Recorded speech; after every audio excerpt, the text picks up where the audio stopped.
जय श्री राम दोस्तों। आज हम श्री रामचरितमानस बाल कांड दोहा नंबर 143 के आगे की कथा सुनाएंगे। बहुत सुंदर कथा चल रही है दोस्तों। अब जो कर्दम मुनि की प्यारी पत्नी देवहूति थी, जिन्होंने आदिदेव तीनों पर दया करने वाले समर्थ एवं कृपालु भगवान कपिल को गर्भ में धारण किया था। ये श्रीमद् भागवत की यहाँ कथा चल रही है दोस्तों थोड़ी सी।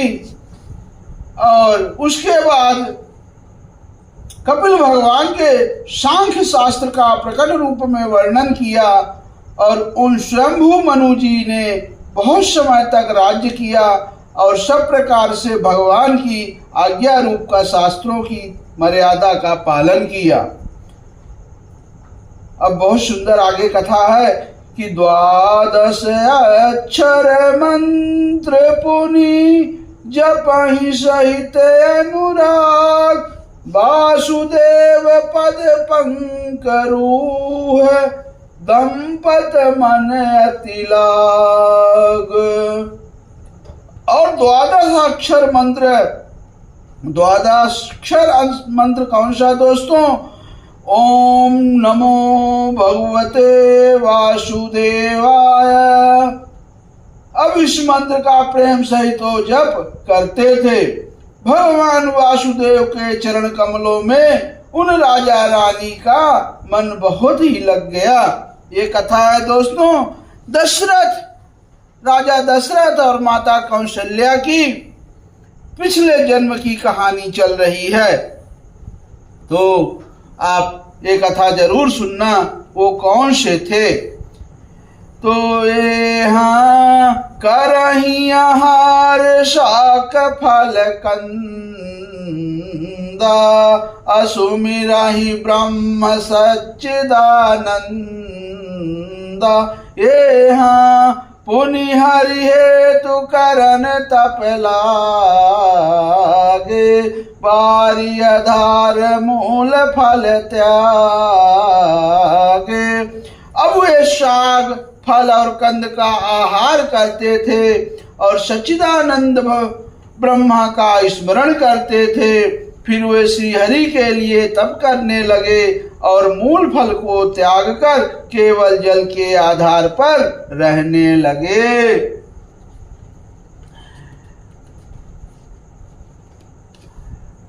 हाँ उर अभिलाष निरंतर होई,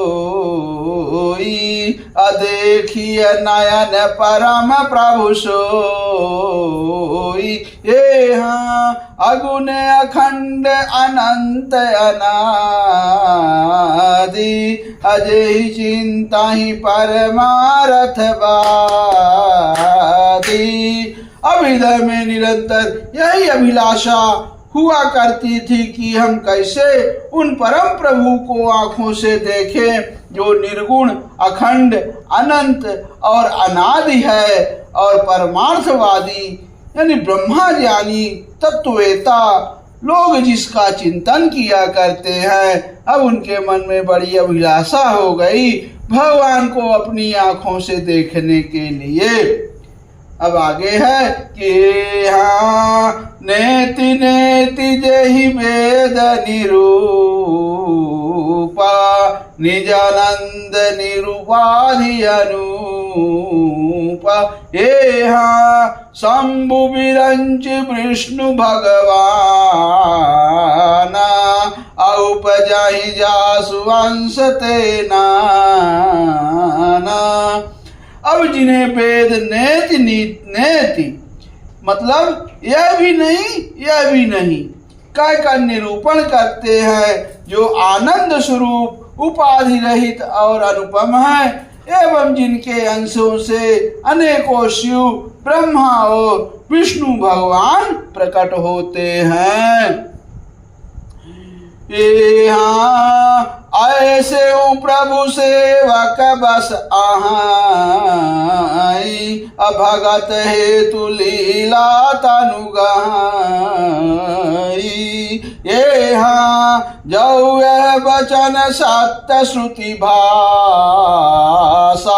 तो हमारी पूजा ही अभिलाषा।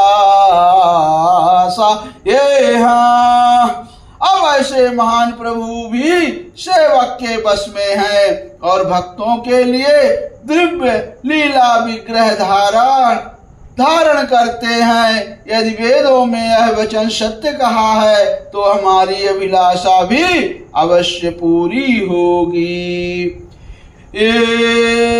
यही विधि बीते बरस 60 सहस बारी आहार, संबत 7 सहस्त्र पुनी रहे समीर आधार। अब इस प्रकार जल का आहार करके तप करते 6000 वर्ष बीत गए। फिर 7000 वर्ष के वायु के आधार पर रहे।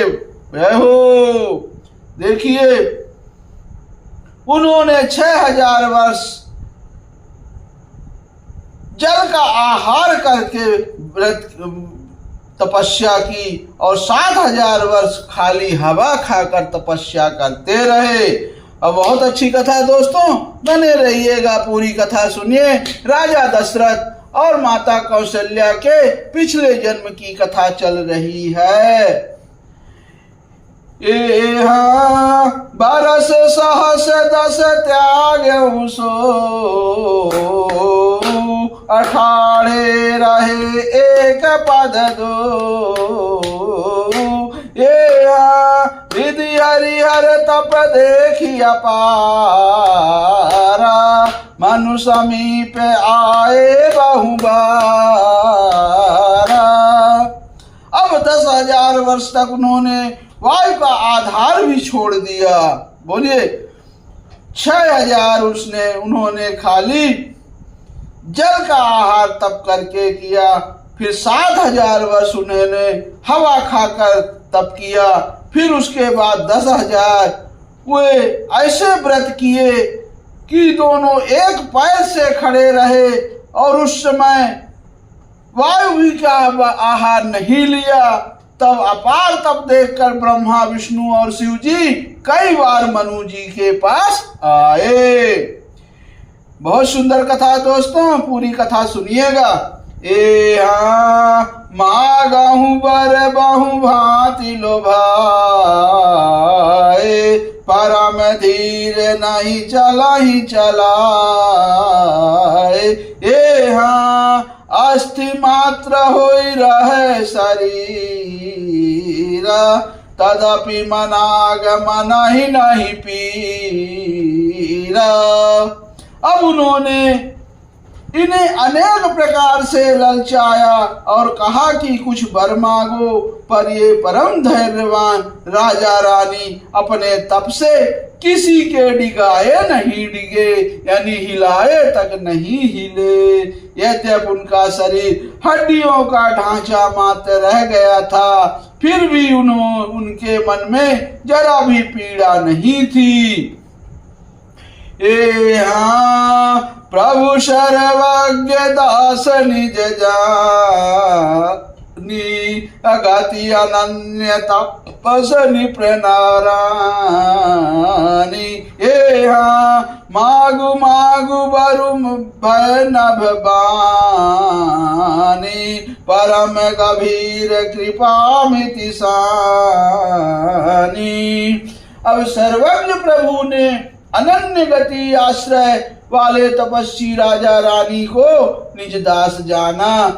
तब परम गंभीर और कृपा रूपी अमृत से सनी हुई यह आकाशवाणी, उन्हीं की वर मांगो, ऐसा आकाशवाणी हो रही थी। अब आगे है, मृतक जियावन गिरा सुहाई, श्रवण रंध्र हुई उर जब आई। हष्ट पुष्ट तन भय सुहाए, मानहु वही भवन ते आए। अब मुर्दे को भी जिला देने वाली वह सुंदर वाणी कानों के छेदों से होकर जब हृदय में आई, तब राजा रानी के शरीर ऐसे सुंदर और हष्ट पुष्ट हो गए मानो अभी घर से आए हैं। बहुत सुंदर। जय हो। ए श्रवण सुधा सम वचन सुनी, पुलक प्रफुल्लित गात, बोले मनु कर दंडवत, प्रेम न हृदय समात। अब कानों में अमृत के समान लगने वाले वचन सुनते ही उनका शरीर पुलकित और प्रफुल्लित हो गया। तब मनु जी दंडवत करके बोले, प्रेम हृदय में समाता ना था। अब आगे है, ए हाँ सुनु सेवक सुर तनु सुर धेनु, विधि हरिहर बंदित पद रेनु। ए हाँ सेवत सुलभ सकल सुखदायक, प्रणत पाल सचराचर नायक।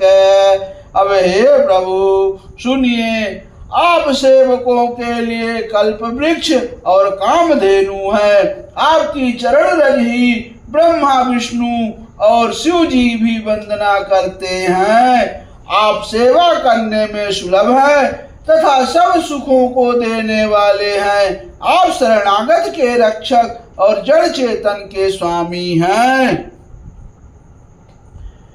ये हाँ जो अनाथ हित हम परने हूँ, तो प्रसन्न हो यह बर देहूँ। ये हाँ जो स्वरूप बस शिव मन माही, अजहि कारण मुनि जतन कराही।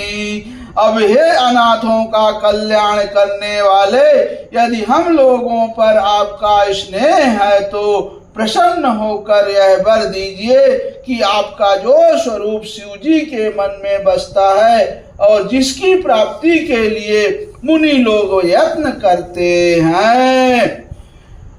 ए हाँ जो भुसुंडी मन मानस हंसा, सगुन अगुण जेहि निगम प्रशंसा। ये हाँ देखाई हम स्वरूप भरी लोचन, कृपा करहु पन तारति मोचन। अब जो कागभुसुंडी के मन रूपी मान सरोवर में विहार करने वाला हंस है, सगुण और निर्गुण कहकर वेद जिसकी प्रसन्नता करते हैं, हे शरणागत के दुख मिटाने वाले प्रभु, ऐसी कृपा कीजिए कि हम उस रूप को नेत्र भर कर देखें। बहुत सुंदर। ए हाँ दंपति वचन परम प्रिय लागे, मृदुल विनीत प्रेम रस पागे। ए हाँ भगत बच्छल प्रभु कृपा निधाना, विश्ववास प्रगटे भगवाना। जय हो। अब राजा रानी के कोमल विनय युक्त और प्रेम रस में पगे हुए वचन भगवान को बहुत ही प्रिय लगे।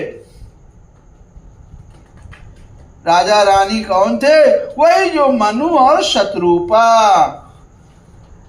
अब भक्त वत्सल कृपा निधान, संपूर्ण विश्व के निवास स्थान या समस्त विश्व में व्यापक सर्व समर्थ भगवान प्रकट हो गए। यहाँ नील सरोरुह नील मणि, नील नीरधर श्याम, लायहि तन शोभा निरखी कोटि कोटि सत काम। अब भगवान के नीले कमल, नीलमणि और नीले जलयुक्त मेघ के समान कोमल, प्रकाशमय और सरस श्याम वर्ण यानी चिन्मय शरीर की शोभा देखकर करोड़ों कामदेव भी लज्जा जाते हैं। शरद मयंक बदन छवि शिव, चारु कपोल चिबुक दर ग्रीवा। अधर अरुण रद सुंदर नाशा, विदु कर निकर विनिंदक हाशा। अब उनका मुख शरद पूर्णिमा के समान, चंद्रमा के समान छवि की सीमा स्वरूप था। गाल और ठोड़ी बहुत सुंदर थे। गाल शंख के समान यानी त्रिरेखा युक्त चढ़ाव उतार वाला था। लाल होंठ, दांत और नाक अत्यंत सुंदर थे। हंसी चंद्रमा की किरणावली को नीचा दिखाने वाली थी। भगवान की यहाँ छवि का वर्णन किया जा रहा है। बहुत सुंदर तुलसीदास बाबा ने लिखा है। अब कहते हैं कि नव अंबुज अम्बक छवनी की, चितवनी ललित भावती जी की। अभ्रुकुटी मनोज चाप छविहारी, तिलक ललाट पटल दुतिकारी। अब नेत्रों की छवि नए यानी खिले हुए कमल के समान बहुत सुंदर थी। मनोहर चितवन जी को बहुत प्यारी लगती थी। ठेड़ी भव्य कामदेव के धनुष की शोभा को हरने वाली थी। ललाट पटल पर प्रकाशमय तिलक था।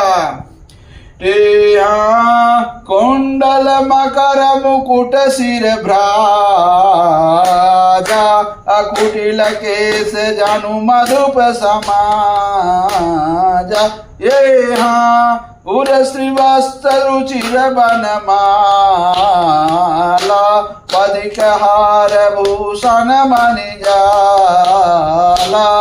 अब कानों के मकराकृत यानी मछली के आकार के कुंडल और सिर पर मुकुट सुशोभित था। टेढ़े यानी घुंघराले काले बाल ऐसे सघन थे मानो भंवरों के झुंड हों। हृदय पर श्रीवत्स यानी सुंदर वनमाला, रत्न जटित हार और मणियों के आभूषण सुशोभित थे। के हरिकंदर चारु जने, बाहु विभूषण सुंदर ते। करिकर सरिस सुभग भुज दंडा, कटिनि संग कर सर को दंडा।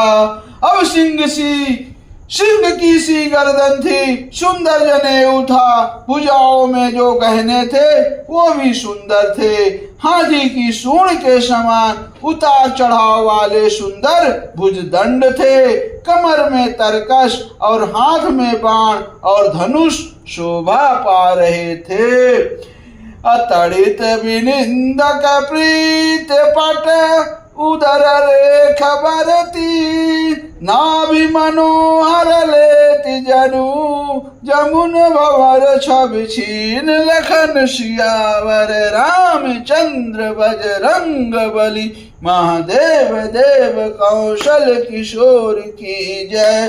गोस्वामी तुलसीदास की जय। शारदा मैया जू की जय। जय जय सीताराम, जय जय सीताराम, जय जय सीताराम। ओम नमः पार्वती पतये, हर हर महादेव। जय शिव शंकर शंभु।